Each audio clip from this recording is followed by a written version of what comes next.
IPL 2025 mega auction అయిపోయింది. ఎన్నో పైసలు ఖర్చు చేసి మరీ ఫ్రాంచైజీస్ ప్లేయర్స్ని కొన్నాయి. ఒక్కొక్కరైతే 20 crores పైన అమ్ముడుపోయారు.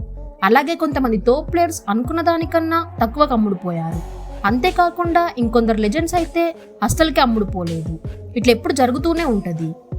ప్లేయర్స్ అమ్ముడుపోకపోవడం పెద్ద విషయం కాదు. Steven Smith, Tom Latham, Bangladesh all rounder Miraz ఇట్లాంటి ప్లేయర్స్ని T20sలో కన్సిడర్ చేయరు. కాబట్టి అమ్ముడుపోలేదంటే పెద్ద ఆశ్చర్యం వేయట్లేదు.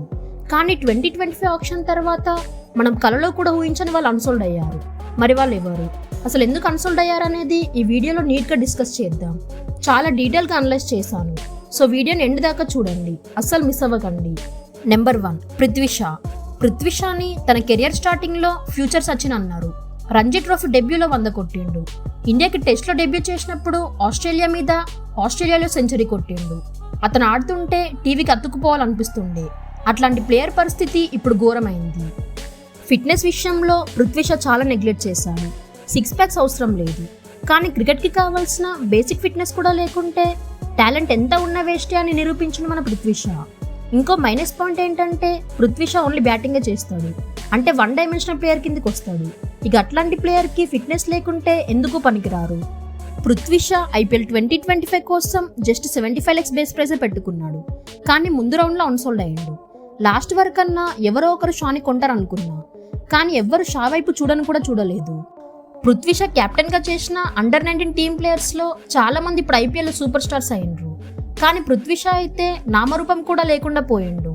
ఇండియన్ ప్రీమియర్ లీగ్లో ఒక ఇండియన్ యంగ్ సెన్సేషనల్ బ్యాటర్ని ఏ ఫ్రాంచైజ్ కూడా కొనలేదంటే అతని క్రికెటింగ్ కెరియర్ ఇక ముగిసినట్టే అనిపిస్తుంది.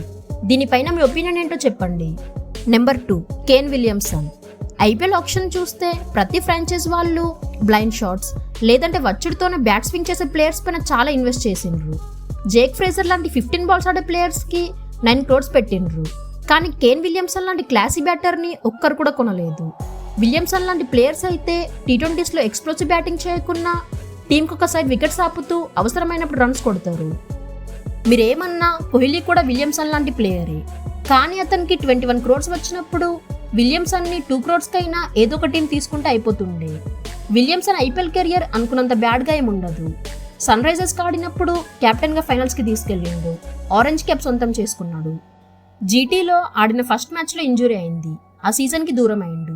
ఇక ఇప్పుడు ఐపీఎల్ నుండే దూరం అయిండు. కానీ విలియమ్సన్ లాంటి ప్లేయర్ ఐపీఎల్ ఆప్షన్లో అమ్ముడుపోకపోవడం అయితే చాలా బాధగా ఉంది. మీలో ఎంతమంది నాలా అనుకుంటున్నారో కమెంట్ చేయండి. Number 3 David Warner. David Warner ఇంటర్నేషనల్లోనే గ్రేట్ కాదు, ఐపీఎల్లో కూడా తోప్ బ్యాటరే. విరాట్ కోహ్లీ, శిఖర్ ధావన్, రోహిత్ శర్మ తర్వాత మోస్ట్ రన్స్ కొట్టిన బ్యాటర్ మన డేవిడ్ బాయ్.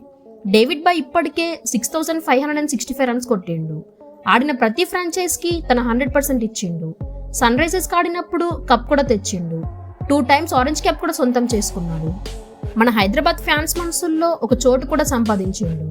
కానీ ఈసారి డేవిడ్ బాయ్కి 2 crores బేస్ ప్రైజ్ ఉన్నా కానీ అతని పైన ఫ్రాంచైజెస్ ఇంట్రెస్ట్ చూపించలేదు.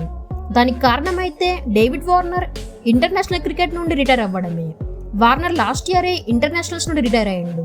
తన ప్రైమ్ ఫామ్లో ఉన్నప్పుడు ఒక యంగ్స్టర్కి చోటు ఇవ్వాలని క్రికెట్కి గుడ్ బై చెప్పిండు. అదే ఇప్పుడు మన డేవిడ్ బాయ్కి మైనస్ అయింది. కానీ ఒక మాట చెప్పాలంటే నువ్వెంత పెద్ద క్రికెటర్ అయినా పెద్ద తోపు అయినా ఏదో ఒక రోజు నీ కెరియర్కి ముగింపు పలకాల్సింది. వార్నర్ కూడా అదే అయింది. సో వార్నర్ అయితే ఉన్నంతకాలం చాలా మెమరీస్ని ఇచ్చిండు. మరి వార్నర్ గురించి మీకు గుర్తున్న మోస్ట్ మెమరబుల్ మూమెంట్ ఏదో కమెంట్ చేయండి. నెంబర్ 4 శార్దుల్ ఠాకూర్. రోహిత్ శర్మని ముంబైకా రాజా అంటారు. శార్దుల్ ఠాకూర్ని కూడా ముంబైకా రాజా అనొచ్చు. ఎందుకంటే ముంబైకి డొమెస్టిక్లో శార్దుల్ ఠాకూర్ సూపర్గా ఆడతాడు. కానీ సార్ ఐపీఎల్ ఆప్షన్లో ముంబై ప్లేయర్స్కి పెద్దగా స్కోప్ లేకుండా పోయింది.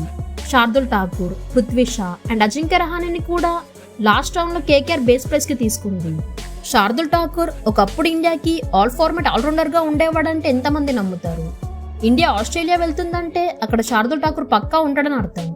కానీ శార్దుల్ ఠాకూర్ కూడా ఎప్పుడు ఛాన్సెస్ ఇచ్చినా కానీ వాటిని 100% యూస్ చేసుకున్నాడు. ఐపీఎల్లో శార్దుల్ ఠాకూర్ వేరే లెవెల్ ఆడుతుండే. సిఎస్కే అయినా కేకేఆర్ అయినా ఎవరికి ఆడినా అటు బాల్తో పక్కా వికెట్స్ తీస్తుండే, ఇటు బ్యాట్తో రన్స్ కూడా కొడుతుండే. Deepak Chahar and veteran player and అశ్విన్కి 9 crores దాకా వెళ్ళిండ్రు. కానీ శార్దుల్ ఠాకూర్ని కొనలేదు. దానికి ఒక కారణం అయితే శార్దుల్ ఠాకూర్కి కన్సిస్టెన్సీ లేకపోవడమే.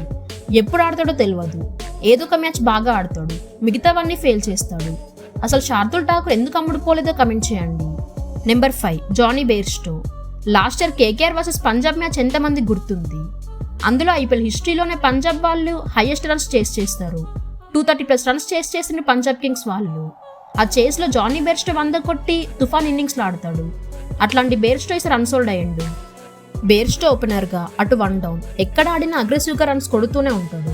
కీపర్ కావాలన్నా కీపింగ్ కూడా చేస్తాడు. బెయిర్స్టో అమ్ముడుపోకపోవడానికి కారణమైతే అతను లాస్ట్ 3 ఇయర్స్గా ఎక్కువ రన్స్ కొట్టట్లేదు. అటు ఇంజురీస్తో బాధపడుతున్నాడు. రెగ్యులర్గా ఇంటర్నేషనల్లో ఆడట్లేదు. లాస్ట్ 3 ఇయర్స్లో ఐపీఎల్లో 600 రన్సే కొట్టిండు. సో అందుకే జానీ బెయిర్స్టో అమ్ముడుపోలేదని నేను అనుకుంటున్నా. మీరేమనుకుంటున్నారో కమెంట్ చేయండి. నెంబర్ 6 సికందర్ రజా. జింబాబ్వేకి కరెంట్ బెస్ట్ ఆల్రౌండర్ అయితే రజానే. అతను స్పిన్ వేస్తే వికెట్స్ పడుతూనే ఉంటాయి అండ్ బ్యాట్తో చాలా అగ్రెసివ్గా ఆడగలడు. ఒక ఐపీఎల్లో తప్ప రజా దునియాలో ఉన్న అన్ని లీగ్స్ ఆడుతూనే ఉంటాడు. ఎన్నో ఏళ్ల కష్టానికి రజాకి last year Punjab Kings chance ఇచ్చింది. ఆడినంతసేపు బాగానే ఆడిండు, కానీ మధ్యలో ఛాన్సెస్ రాలేదు. ఈసారి డైరెక్ట్ అన్సోల్డ్ అయిండు. జింబాబ్వే క్రికెట్ ఇంకా బ్రతికే ఉందంటే అది రజా వల్లనే. ఆఫ్రికా క్వాలిఫైయర్లో ఫాస్టెస్ట్ 100 కొట్టిండు. 43 బాల్స్లో 133 రన్స్ కొట్టిండు. 15 సిక్సెస్ కొట్టిండు.